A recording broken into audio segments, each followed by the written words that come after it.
Well, the Victorian Parliament was in session for the first time this year, and straight away politicians were finding it hard to stay awake. Case in point, Liberal MP Wendy Lovell.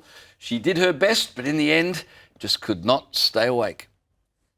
While we all support and thank our CFA volunteers, and they do an amazing job, they also supported from occasion and on occasion by our career firefighters in Fire Rescue Victoria. Now, unfortunately, she was falling asleep during a condolence motion for those who suffered in the recent bushfires. A little bit of a bad look. Though, in her defence, she's not the first politician to fall asleep in Parliament. Back in 2016, Senator Derryn Hinch fell asleep. There he is.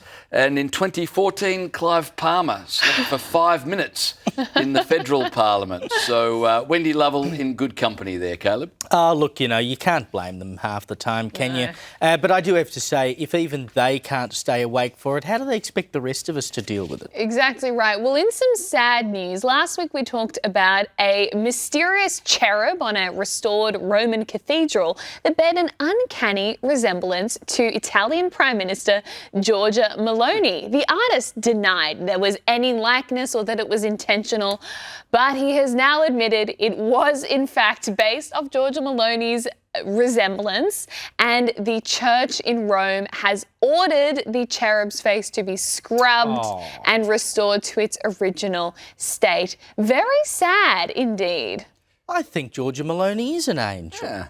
I mean, why shouldn't she be painted up like that? And apparently it drove up tourism massively at this cathedral because everyone wanted to come see the Giorgia Meloni angel. If they did a gargoyle that looked like Trump, do you reckon there'd be an uproar? Or people would say, yeah, it's fine. There probably would be an uproar, but again, people would come and see it, I mean, look, don't look a gift horse in the mouth. If it's doing the job, just go along with it. Now, to a man who used to play rugby league, David Mead. He played for the Broncos and the Gold Coast Titans. 230 games for 104 tries. But he's gone from being a winger to Captain Underpants because his house was broken into and he wasn't going to take it lying down. He decided to pursue these home invaders, and he did it in his undies.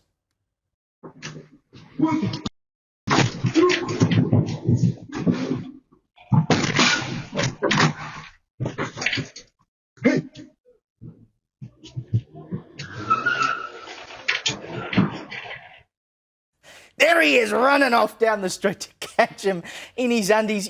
Whatever you're wearing, when it happens, you've got to do something about it. Right? Those guys were out of there quick smart. Oh, my goodness. Wasn't there an underwear advertisement back in the day? One day you're going to get caught with your pants down or something, and that was the, Can you imagine have some big guy from Papua New Guinea coming at you in his undies? You would be out of there.